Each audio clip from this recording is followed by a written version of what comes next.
Bonjour, je m'appelle Ouma, j'ai 13 ans et aujourd'hui je vais vous raconter une histoire. L'histoire d'une famille de 4 enfants qui a plaqué sa vie à Genève pour aller ouvrir une pâtisserie à Tokyo. Cette famille, c'est ma famille et je vais vous raconter notre histoire. Je m'appelle Ouma, j'ai 16 ans maintenant et j'habite à Tokyo avec ma famille. Ça fait 2 ans et demi maintenant et j'espère y rester plus.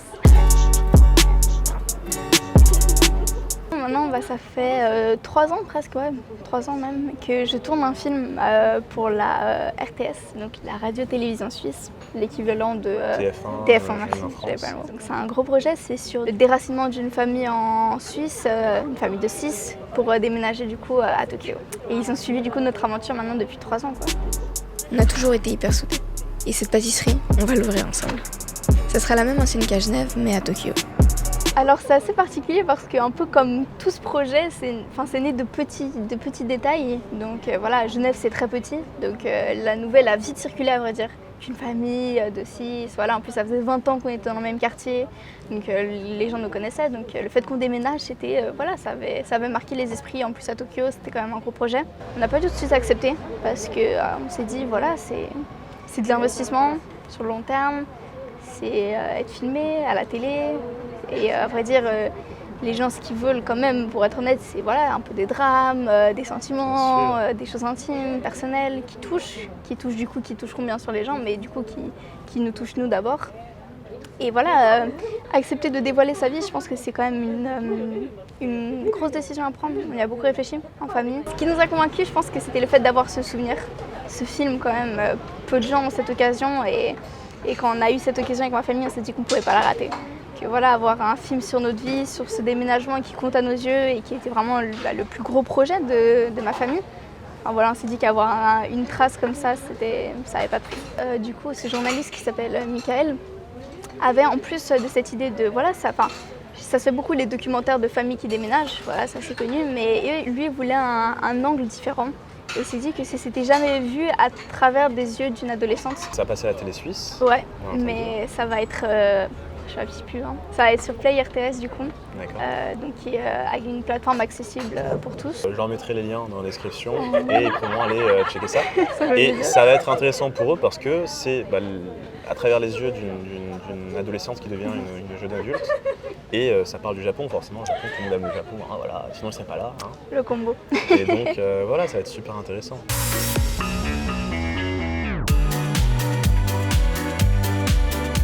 Alors c'est un peu particulier parce qu'à vrai dire c'était un rêve familial de déménager au Japon. Donc si je me trompe pas, ça devait être en 2014-2013. On a fait nos premiers voyages au Japon avec ma famille. On restait à chaque fois 6 semaines l'été et on est tombé amoureux du Japon. Et en fait, c'était pas forcément le concept de pâtisserie, mais c'était surtout comment on peut déménager au Japon. Et à vrai dire, on a pensé à ouvrir une pâtisserie en famille parce qu'on s'est dit mais le combo est parfait. Et du coup, c'est comme ça qu'on est arrivé ici. D'accord. Donc c'était un projet qui s'était mûri sur plusieurs mois, Ça a pris vraiment du temps parce que c'était vraiment... Déjà, quitter à vrai dire la Suisse, c'était déjà un projet pour mes parents. Donc ils voulaient nous faire découvrir un autre pays. Et c'était vraiment quand on est venu au Japon, ça nous a fait le déclic. On s'est dit c'est le pays qui est fait pour nous. Tout le monde était partant ou est-ce qu'il y a eu... c'est une décision qui n'est pas facile à prendre parce que j'imagine que tu as déjà ton cercle d'amis, tu as tes routines, l'école, tout ça. Comment ça se passe dans la tête d'une ado à l'époque? C'était compliqué parce qu'en même temps, il y avait cette ambiance familiale où on est très famille, à vrai dire très entre nous. Donc j'ai souvent l'habitude d'être avec ma famille et j'ai un peu l'impression que où ils iront, j'irai. Donc ça ne me dérangeait pas parce que vraiment j'étais contente de partir avec eux. Et il y avait cette envie de changer de mode de vie, de me mettre dans une situation un peu compliqué, ça me faisait peur, mais je me disais que c'était fait pour moi, que j'avais besoin en fait de ce changement dans ma vie. L'aventure. C'est ça. Incroyable. Et avec ma famille, donc j'étais plus que ravie. Et puis même ma soeur était déjà partie en voyage 1 an en Inde et j'en souviens qu'elle avait adoré, donc je me suis dit c'est sûr je vais aimer. Et autour de toi, les gens, comment ils ont reçu la nouvelle, tes amis et tout? Mes grands-parents étaient très tristes, mais contents en même temps pour nous parce que c'est une opportunité en or, ils le savaient. Mais à vrai dire, il n'y avait pas encore l'idée de Covid. Du coup, les gens étaient plutôt excités, ils disaient qu'ils allaient venir me voir au Japon. Donc, les gens étaient tristes, mais en même temps, il y avait cette possibilité de se revoir quand même assez facile. Forcément, on n'avait pas prévu une pandémie mondiale, mais ça a compliqué un peu les choses. Pareil, l'apprentissage du japonais s'est fait un petit peu en amont ou... effectivement, on a eu des cours le dimanche matin en famille qu'on faisait avec deux profs de japonais, c'est ça. C'est d'ailleurs grâce à ça qu'on a rencontré Gabin, Voilà. Hein. pour l'anecdote. Et bon, après, c'était pas les cours les plus efficaces. C'était souvent des sortes de déjeuner brunch avec des profs de japonais, mais en soi, c'était sympa. Ça mettait déjà un peu le ton et il y a des bases qui sont en tout cas pas parties. Les premiers pas au Japon, comment ça s'est un peu passé? Est-ce que tu peux nous raconter tes premières semaines ici? Alors, les premières semaines étaient plutôt excitantes. Il y avait un sentiment un peu nouveau. Tu avais presque l'impression d'être en vacances. C'est un peu le moment le plus dur, je dirais, c'est quand tu commences vraiment à déballer tes cartons, tu reçois tes choses, tu te rends un décor un peu à ta chambre, ça devient officiel en fait. Je trouve que c'est à ce moment-là que tu réalises plus que tu es ici pour vivre et pas pour une semaine, quoi. À vrai dire, je trouve que la Suisse et le Japon se ressemblent plus que par exemple la France et le Japon. Ah ouais, à quel niveau? Au niveau, je sais pas, de la politesse, des façons d'être. Enfin, je dis pas que les Français sont pas polis. Non, bien sûr, bah oui, t'inquiète pas. Pas du tout. Mais il y a vraiment des choses sur lesquelles vraiment ça se ressemble beaucoup, même au terme travail, ce genre de choses pour le coup. Est-ce que tu as des petits exemples? Je trouve qu'il y a cette similarité avec la Suisse, avec cette Les politesse, formalités. des formalités des fois trop poussées, enfin qui pour certains du coup trop poussées ou pour d'autres pas, mais voilà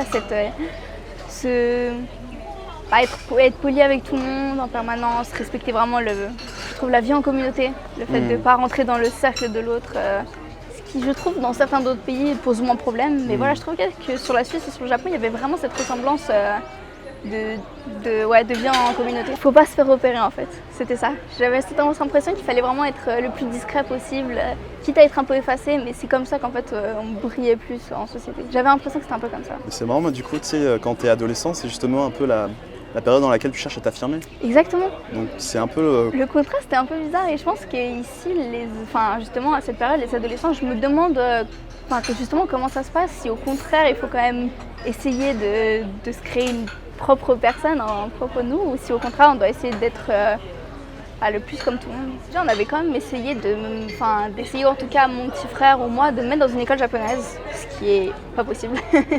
Franchement, si t'as pas les bases japonaises, c'est vraiment impossible et il y a trop à rattraper. Et puis même les écoles ne t'acceptent pas, on va dire. Donc c'était vraiment la seule option, c'était le lycée français du coup de Tokyo, qui est quand même une option assez coûteuse. Hein. C'est un lycée privé, donc c'est pas accessible à tout le monde, surtout que la plupart des gens ici, à vrai dire, c'est le travail qui paye leur école. C'est un sorte de pacte avec l'expatriation, ils te mettent l'école avec. Ouais. Et nous, c'était pas le cas. Donc quand je suis arrivée ici, du coup, décembre, mon frère a fait sa rentrée en janvier. Mais voilà, on pouvait pas se permettre de me faire rentrer directement à l'école. Donc moi, on a privilégié mon frère. Et moi, à vrai dire, j'ai fait d'abord le CNED pendant 6 mois, je dirais, jusqu'à la rentrée en septembre. Et j'ai totalement oublié de vous dire. Hier, on a reçu les classes et tout. Et il s'avère que je suis dans la classe de mes amis. Et j'étais tellement contente. Et alors, les cours, comment ça se passe? C'est différent, t'as l'impression d'être dans une mini-France au milieu de Tokyo. T'as un petit territoire comme ça au milieu de Tokyo. Donc c'est assez drôle parce que déjà, tout le monde parle français. Donc j'ai presque des fois pas l'habitude d'entendre les gens parler japonais parce que je suis tellement dans un contexte français que c'est assez drôle. Et voilà, c'est des gens qui viennent de partout dans le monde. Donc il y a des cultures, vraiment, il y a de tout. Beaucoup de franco-japonais. Ça m'avait impressionné au départ, je ne pensais pas qu'il y en aurait autant, mais voilà, en fait, c'est des gens qui sont plus... je dirais qu'il y a à peu près 2 cas. Il y a les franco-japonais qui sont souvent là depuis une dizaine d'années et ceux qui sont vraiment expatriés et qui sont là pour 3 ans. C'est des petits contrats et qui viennent et qui repartent. Donc voilà, tu rencontres toujours du monde. C'est assez intéressant. Les classes sont assez grosses, de 30, mais voilà, en première, on est 3 classes par exemple. Donc pour moi, c'est peu, mais à vrai dire, quand on y pense, c'est déjà pas mal. C'est pas mal, 3 classes de 30 3 classes de 30, ouais. Je trouve que j'ai des gros horaires, en fait des horaires normaux, je fais à peu près 8-18 tous les jours, donc... c'est chargé? Oui, c'est assez chargé, je trouve. En plus, il y a le trajet le matin qui prend du temps, donc c'est plutôt le réveil à 6h, trajet, école, c'est assez long. C'est incroyable, et dans tout ça, tu trouves le moyen des fois de venir au Merveilleux de Fred? Le week-end, je travaille, quand même, tout de même. J'essaye d'avoir normalement le dimanche au moins. Et du coup, voilà, c'est l'occasion aussi pour voir mes sœurs qui, du coup, habitent plus avec moi depuis 2 ans maintenant. Donc, comme ça, je travaille avec mes sœurs, c'est cool. On me paye quand même, je suis pas bénévole. Ouais, c'est ça. J'ai un salaire. Tout travail mérite salaire. Merci. Le seul jour où du coup j'arrive à avoir un cours de danse, c'est le mercredi, où c'est le seul jour où je finis à 4h. Et après, du coup, là, je peux profiter un peu. Mais ouais, c'est sûr, ça fait des week-ends très chargés parce qu'il faut quand même taffer pour l'école, taffer à la boutique, essayer d'avoir une vie sociale, mais pas trop, passer du temps en famille. Donc ouais, mes week-ends sont souvent très chargés, à vrai dire. Attends, pardon, 2 secondes. Cali! Je sais pas si elle m'a vu. C'est bien. C'est bien fait, hein? Je pensais que ça allait être encore plus clair, moi, mais. Ouais, non, mais ça paraissait plus clair sur la vidéo, en vrai dire. Ok. Mais trop Je bien. suis rousse, quoi. Non, c'est pas roux. Non. Non, mais bien, en fait, quoi. non, je suis contente. C'est bien, courage. Courage aussi. Bisous à toutes. Courage. C'est bien, vous avez des bonnes relations entre. Avec mes sœurs, ouais, très. Mais j'ai l'impression, encore plus quand on est arrivé ici, parce que voilà, justement, transition de nouveau. Quand on est arrivé du coup en décembre 2019, j'allais pas à l'école. Donc effectivement, à notre âge, en tout cas quand t'as 14 ans, tu rencontres rarement des gens par hasard dans la rue pour te faire des amis. C'est souvent par l'école ou par des activités justement que tu rencontres des gens. Donc au départ, j'étais à vrai dire très seule, pour être honnête. Voilà, ma vie, ça se résumait à mon frère, moi, faire les courses et essayer de travailler un peu pour l'école. Donc c'était une vie assez un peu ennuyante au début. C'est vrai que c'était assez difficile de démarrer. Et heureusement, justement, j'avais mes sœurs qui ont été mes meilleures amies pendant 6 mois et qui m'ont vraiment aidée parce que le temps que... Quand je suis arrivée à l'école, après, c'est parti tout de suite parce que voilà, t'es dans une communauté, les liens se font très vite. Il y a pas, cette année, en l'occurrence, il n'y avait pas de nouveau parce qu'il y avait le Covid. Donc j'étais un peu la nouvelle, donc ça a fait du bien, quoi. C'était vraiment un nouveau départ. Mais voilà, les 6 premiers mois ont été vraiment... J'étais vraiment isolée du coup, mais voilà, c'est à ça que ça sert la famille, donc heureusement qu'ils étaient là à vrai dire. Mais ouais, c'était une période un peu niveau social assez compliquée parce que c'est aussi une période où j'ai essayé justement de sociabiliser avec justement plus des Japonais, des gens d'ici. Et à vrai dire, c'était assez compliqué parce que du coup, pour essayer de m'intégrer, mes parents m'ont dit mais va faire de la danse quelque part et tout. Donc j'ai commencé à faire des cours de danse à fond et tout. C'était mon activité et tout chaque semaine. Mais j'ai commencé à connaître des gens. À vrai dire, j'avais quelques amis. Mais je ne sais pas comment expliquer, j'avais l'impression que ça dépasserait jamais un certain cap. Je ne sais pas si c'était le barrage de la langue, parce que du coup on parlait en anglais. Mais il y avait un cap qui allait jamais être dépassé. Je pense que j'allais jamais être invitée chez eux ou ce genre de choses. Donc des choses qui sont plutôt normales pour nous. Du coup, j'avais l'habitude d'aller chez des amis. Et par exemple, je savais que ça allait jamais dépasser ce cap. On pourrait aller boire un café, mais elles ne m'inviteraient pas à rencontrer leur famille ou à des choses plus intimes, plus privées, je dirais.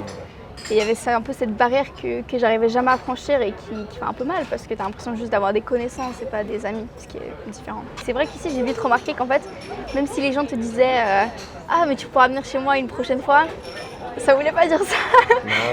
Il y a un peu un truc, ça peut pas dépasser cette barrière à moins que vraiment vous connaissiez depuis vraiment très longtemps. Et puis en plus, j'imagine quand même que le fait que je sois étrangère laissait quand même une trop grosse différence pour que ça marche. Donc il y avait un côté un peu, cette barrière infranchissable que je voyais que je pourrais pas surmonter. Même j'ai l'impression que même si je parlais japonais, ça bloquerait quelque part. J'ai trouvé quelques exceptions, forcément, il y en a, pas tout le monde est pareil, quoi, bien sûr. Mais du coup, voilà, après 2 ans, effectivement, par exemple, à l'école, il y a des gens 100% japonais et qui vraiment, qui contre ce cliché qu'on peut avoir, qui sont tout à fait ouverts et voilà, avec qui je suis très bonne amie. Donc je pense que ça prend juste du temps, effectivement. Voilà, au premier abord, ça peut paraître un peu froid. Et je pense que c'est vraiment à ce moment-là qu'il faut tenir le coup parce que ça vient plus tard, quoi. Mais il faut juste vraiment avoir la patience d'attendre et de trouver justement des exceptions, des gens qui sont plus ouverts. Mais j'ai envie de dire que ça, c'est comme partout, quoi. Voilà, je pense que si j'avais déménagé au Brésil, ça m'aurait fait le même effet. Donc. Maintenant, ton cercle d'amis, il est constitué, c'est plus quel genre de profil ? Alors ouais, justement comme je l'avais dit, il y a pas mal d'expatriés juste là pour 3 ans. Donc ça c'est aussi c'est bizarre d'avoir des amis avec qui tu sais que tu as une date un peu limite. Donc c'est un peu 2 ans, compte à rebours. Et voilà, et tu sais qu'ils partent quoi qu'il se passe. Donc il y a un peu ce côté-là. Et sinon il y a les franco-japonais du coup, qui sont aussi dans mon cercle d'amis proches bien sûr. Et qui eux ils sont là plutôt pour 10 ans. C'est souvent un parent du coup qui est japonais et qui est souvent là pour vraiment longtemps. Et souvent quelqu'un de franco-japonais ou d'une autre origine qui a déménagé avec la personne ici ou ce genre de choses. Au niveau de la nourriture, Moi, je suis une grande fan de nourriture japonaise. Ça Donc ça, facilite j'adore. l'intégration. Ça facilite beaucoup, c'est sûr. Au départ, j'étais plus compliquée, mais maintenant, franchement, j'ai aucun problème. J'aime tout.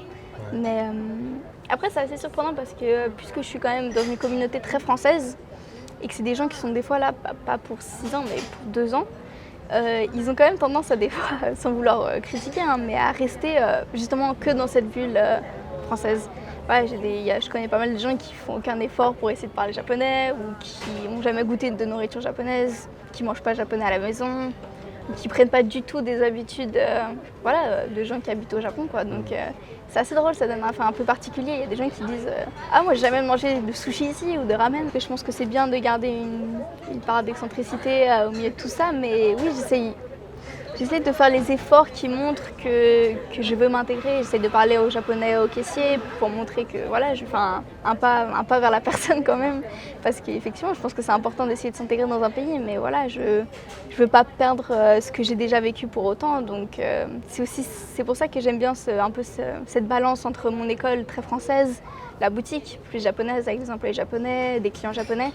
Et du coup, cette balance m'aide un peu à garder les 2 pieds un peu de chaque côté. J'ai l'impression de tenir la main de tout le monde et de dire ok, c'est bon. Bien sûr, ouais. Et j'aime bien cette sensation de pouvoir. Je pense qu'on peut jouer dans les 2 camps. Donc, en tout cas, moi, j'essaye. La vie étudiante ici, il n'y a pas mieux, quoi. Enfin, tu peux pas faire mieux qu'à Tokyo, quoi. T'as tout, restaurant, bar. Enfin, franchement, tu peux pas avoir mieux, je trouve. Donc, pour les sorties, c'est vraiment chouette. Et puis bon, on a un petit avantage en tant qu'étranger, c'est que jamais nous donner un âge. Donc voilà, je pense qu'en France, on pourrait plus me dire que j'ai 16 ans et ici, on me dit plus que j'ai 25. Ah ouais? Ouais, jamais on me dit que j'ai 16 ans. C'est vrai? Du coup, pour ça, à vrai dire, C'est pratique. c'est assez pratique. Après, il y a un côté un peu spécial. Je trouve qu'il y a un peu 2 côtés, je dirais, de réaction quand tu es étranger avec des Japonais. Soit ils sont très intrigués, très contents, et au contraire, du coup, par exemple, ils veulent aller te faire boire un verre, ils veulent aller te faire ça. Ou soit il y a le côté très méfiant, je dirais. Justement, ils veulent pas vraiment le contact parce que justement, tu es étranger. Mais voilà, du coup, quand on sort le soir et tout, c'est plutôt cet aspect intrigue. Vraiment, on surprend. En plus, en cette période de Covid, on sait qu'on n'est pas des touristes. Les gens savent qu'on est des habitants de Tokyo et vraiment, on a des réactions, ils sont choqués, quoi. Ils sont là, waouh, mais... Enfin, des fois, ils sont là, vous êtes blanc? On est là, Ça surprend. Hein. Effectivement, c'est drôle, c'est des choses qu'on ne ferait pas en France. Enfin, personne ne fait ça en France. Et ici, pourtant, cette forme de racisme, je dirais, est quand même assez présente. Tu as souvent senti discriminé? Beaucoup, à vrai dire. Ici, c'est assez fort. Hein. Et puis, on a une très mauvaise réputation, pour être honnête, dans le quartier de mon école. Ouais. On n'est pas du tout apprécié en tant que communauté, vraiment très rejeté. Ils ne nous trouvent pas respectueux, ils trouvent les jeunes, mais enfin voilà, parce qu'il y a certains jeunes qui fument, certains jeunes qui... Enfin voilà, on mange dans les parcs, ils sont là, pourquoi ils font ça? Ouais. Il y a des choses qu'on amène de l'étranger qui n'aiment pas, un aspect un peu plus... Voilà, enfin on est étudiant, du coup on sort, on va au Seven, du coup comme j'ai dit on a 3 heures de pause, donc on fait le tour du quartier 6 fois. Bien sûr, ouais. Enfin, c'est le genre de choses qui pour nous ne nous choquent pas du tout et pour les Japonais qui choquent beaucoup. Donc voilà, l'école reçoit des appels tous les jours. Il y avait des élèves encore dehors de l'école, ils font ci, ils font ça, ils mangent dehors, ils fument, ils boivent. Et vraiment ça choque beaucoup. Voilà, les Japonais ici, quoi. Beaucoup des fois des restaurants qui refusent. Voilà, par exemple, on vient en groupe d'amis, on est tous étrangers et ils disent désolé, c'est pas possible, des choses comme ça. Je dirais que le truc le plus violent, ça m'est arrivé il y a pas si longtemps, à vrai dire, c'était cette année, j'étais dans le bus et j'étais avec une amie, on allait à la salle de sport et je mangeais une barre de chocolat discrètement parce que c'est pas très bien de manger dans les transports publics ici. Mais voilà, j'étais assez discrète et à vrai dire, ça se fait si voilà, j'étais comme ça. Et il y a une dame japonaise qui vient, plutôt jeune en plus, qui vient vers moi et qui me dit quelque chose en japonais que je comprends pas vraiment, mais que je comprends que c'était pas une éloge. Ouais. Et elle me dit un truc en anglais, genre get the fuck off of the bus, un truc comme ça, genre hyper violent. Et elle repart s'asseoir. Et je suis un peu sous le choc avec mon amie. On va reculer un peu d'un wagon pour mettre un peu de distance. Ouais. Et voilà, et donc je suis retournée, donc je vois pas la dame en fait qui est dans mon dos. Ouais. Et du coup, genre j'étais avec ma barre de chocolat, mais vraiment cachée quoi. Et la dame, en fait, mon amie me prévient, elle fait, la dame revient. Et je me dis, ah tiens, et du coup, je me retourne d'un coup. Et donc, sans le masque, et la dame, à vrai dire, me prend le visage, m'arrache le masque et genre me le renvoie dans la gueule avec sa main, du coup, en me frappant. Ah ouais. voilà, hyper violent, et elle me dit genre, elle commence à m'insulter et tout, elle est là, rentre étranger de merde, rentrez chez vous et tout, des trucs comme ça. Personne ne dit rien, personne, pas une personne s'est levée. Et je suis sous le choc comme ça, je suis avec une amie qui est tétanisée de peur. Vraiment, c'était surprenant, je m'y attendais pas. Je commence à fondre en larmes et en fait, j'ai le réflexe, je sais pas si c'était le bon réflexe, mais je prends mon téléphone, je traduis un truc sur Google Traduction, genre je me suis fait agresser, un truc comme ça, et je monte directement au chauffeur du bus. Je dis, je me suis fait agresser. Du coup, c'était en japonais et tout. Et très bien, il arrête le bus, il va voir la dame qui pète un plomb, qui dit mais j'ai rien fait, elle ment, je l'ai pas agressée, un truc hyper hardcore et tout. Et pour finir, ça finit que le bus a redémarré, le chauffeur nous a mis dans un lieu sûr et tout, il a dit si vous avez besoin de moi, vous venez et tout. Voilà quoi, j'ai plus jamais revu cette dame. Mais... C'est disproportionné comme réaction de sa part, parce que des Japonais qui mangeaient... Je trouve, c'est vrai que c'est pas forcément... j'ai déjà vu un petit truc discrètement. Ouais, c'est pas forcément très recommandé, mais j'ai déjà vu aussi des Japonais qui mangeaient des petits trucs un peu cachés, ou même des Japonais qui buvaient des boissons. Voilà, donc j'avais pas l'impression de sortir ça, en fait, beaucoup. Ouais. Enfin, je sais que des fois je peux faire des choses qui déplaisent, et ça je m'en excuse, c'est pas dans les normes ici, mais... Je pense pas que c'était le cas à vrai dire maintenant, et puis même cette réaction, quoi que ce soit, elle était disproportionnée, même si mon erreur était vraie. Enfin voilà, c'était assez violent. C'est très violent, Enfin, c'est dur de se dire ah quand même quoi, c'est parce que je suis étranger. Tu es de cette génération qui a grandi avec les réseaux sociaux, avec les nouvelles technologies, etc. Et est-ce que tu sens que le Japon, c'est un pays qui est aussi moderne que l'image qu'on en a en Europe ou pas? Oui. Et non. Il y a certaines choses où j'étais très impressionnée, des choses toutes bêtes, mais voilà, je sais pas, les robots dans les restaurants, enfin cet aspect très technologique, je trouve qu'il y est. Mais en même temps, c'est un pays très traditionnel. Le contraste, ça se voit dans la ville, le contraste de la ville, tu peux avoir un building et un temple. Et moi, c'est la première fois que je voyais des buildings, mais c'est aussi la première fois que je voyais un temple à côté d'un building. Du coup, il y avait cet aspect contrasté qui est assez drôle, qu'on oublie souvent du Japon. On s'intéresse souvent à l'aspect technologique, mais je trouve que le traditionnel, la culture est vraiment restée très forte et c'est pas perdu. Donc effectivement, je trouve que le côté technologique futuriste y est, mais l'aspect culturel pour moi est encore plus intéressant. C'est le fameux entre modernité et tradition. Avoir fini ton adolescence ici, devenir un jeune adulte ici, est-ce que tu penses que ça t'a fait grandir plus vite ou pas que si tu étais resté en Europe? C'est compliqué parce que je pense que le fait d'avoir 2 grandes sœurs, dans mon cas, m'a fait déjà grandir beaucoup plus vite que la plupart des gens, j'imagine. Je me souviens que je faisais déjà assez vieille à l'époque, même physiquement. Du coup, j'avais tendance à prendre les habits de mes sœurs. Ce genre de petits détails, mais qui changent beaucoup. Du coup, tu as tendance à beaucoup te démarquer, à beaucoup être avec des gens plus grands. Mais ça s'est encore plus marqué ici, puisque justement, les 6 premiers mois ici, j'étais seulement avec mes sœurs.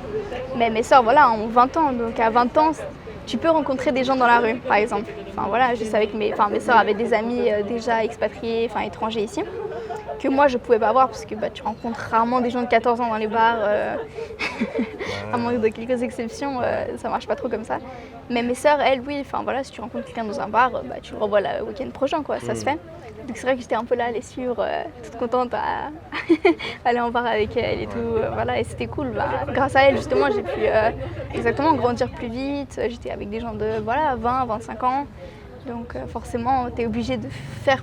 j'avais cette volonté de faire plus grande, je voulais pas gêner mes sœurs ou ce genre de choses, donc j'essayais au maximum d'être dans la discussion.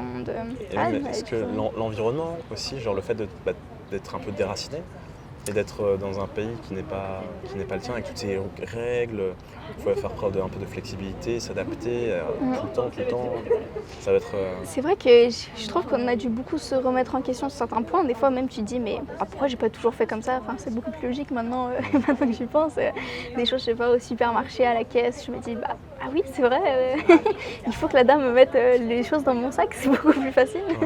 Des choses comme ça où tu dois en fait tout te remettre en question parce que en fait c'est toi qui est en dehors des normes à ce moment-là. J'avais l'habitude de coller assez dans les codes, donc j'avais pas l'impression quand j'habitais à Genève en Suisse, je sortais rarement, je trouve, des cases, donc ici j'explose la case, je suis pas du tout... On arrive à tes habitudes de Suisse, ici t'es l'exception. Ouais, voilà, je suis là, alors que normalement, les Suisses, c'est bon, c'est les polis, c'est qui font tout bien. Et là, vraiment, j'étais nulle, niveau 0, quoi. Je devais tout... En fait, c'est tout apprendre, des règles que tu connais pas, des choses que tu connais pas. commander au restaurant, au départ c'est difficile. Tu te dis attends, on va encore m'apporter le truc que j'ai pas commandé. Que des choses comme ça où tu es obligé de te remettre en question tout le temps et de tout reapprendre parce que tu peux pas sinon continuer quoi. Ton avenir, est-ce que tu as envie de rester au Japon plus longtemps? J'aimerais bien, à vrai dire. Après, j'aimerais peut-être aller à l'université si j'ai mon bac. Ouais. On y croit. Ouais, tu sais pas. Mais ouais, c'est vrai que l'université en japonais, j'ai un peu abandonné l'idée. Je pense pas que j'y arriverai. Mais après, l'opportunité, ce serait l'université en anglais peut-être. Mais voilà, ce qui reste quand même quelque chose d'assez gros comme projet parce que voilà, ma langue natale, c'est français. À la limite espagnol du coup grâce à ma mère. Mais anglais, en tout cas, j'ai que appris ça à l'école. Donc si je veux faire l'université en anglais, c'est quand même, je pense, un gros challenge que j'aimerais beaucoup vivre, on va dire. Ça me permettrait de rester avec ma famille, de rester avec mon frère. C'est moins cher aussi, puisque déménager en Europe, ça veut dire que j'aurai un appartement tout seul, ce genre de choses qui... Voilà, et puis, je dirais que dans ma famille, je sais pas, on pense beaucoup en famille. Donc, comme peut-être au Japon, on pense beaucoup au groupe, peut-être moins à l'individualité. Ouais, on a tendance à penser, si quelqu'un a envie de faire un projet dans la famille, on le soutient, on attend que lui finisse son projet avant de nous en commencer un autre. Voilà, ma sœur, on avait justement, comme j'avais dit, on avait réussi à l'envoyer 1 an en Inde. Mais voilà, ça coûte de l'argent, c'est un gros projet. Donc on a sacrifié d'autres choses pour qu'elle le réalise. Et voilà, maintenant, moi, par exemple, j'ai l'honneur d'aller dans un lycée privé, ce qui n'aurait pas arrivé autrement. Voilà, donc c'est entre guillemets à mon tour de profiter. Mais voilà, bientôt ce sera à mon autre sœur ou à Elias, mon petit frère. Enfin voilà, c'est un peu chacun son tour. Donc je ne sais pas si j'oserais déménager en Europe, laisser ma famille. C'est quand même un gros changement, je sais pas à vrai dire si ça j'en suis capable. Non, j'espère que ça va plaire en soi parce que je pense que justement ça peut déjà plaire à toute catégorie d'âge parce que voilà, c'est par mes yeux, mais on raconte aussi l'histoire de mes parents, de mes sœurs, des gens plus vieux, des gens plus jeunes, mon frère. Donc ça peut toucher les familles, ça peut toucher les jeunes adultes, ceux qui veulent déménager ou ceux qui sont juste passionnés de voyage ou passionnés du Japon. Voilà, c'est une vision qu'on a rarement vue, je trouve. J'ai rarement trouvé ce genre d'histoire où c'est très personnel, mais en même temps, voilà, qui nous fait découvrir le Japon sous un autre angle. Voilà, donc les amis, vous savez ce qu'il vous reste à faire, c'est d'aller visionner tout ça. Voilà. Qu'est-ce qu'on peut te souhaiter à toi, jeune adulte maintenant, 16 ans, jeune adulte? D'avoir mon bac de français d'abord. Déjà le bac de français. Déjà le bac de ce serait français. une belle première étape. J'espère Et bien. puis après, toi de réussir de réaliser ton projet d'aller à l'université J'espère bien. et de kiffer toujours encore plus ta vie avec toute la famille. Merci beaucoup. Bye bye.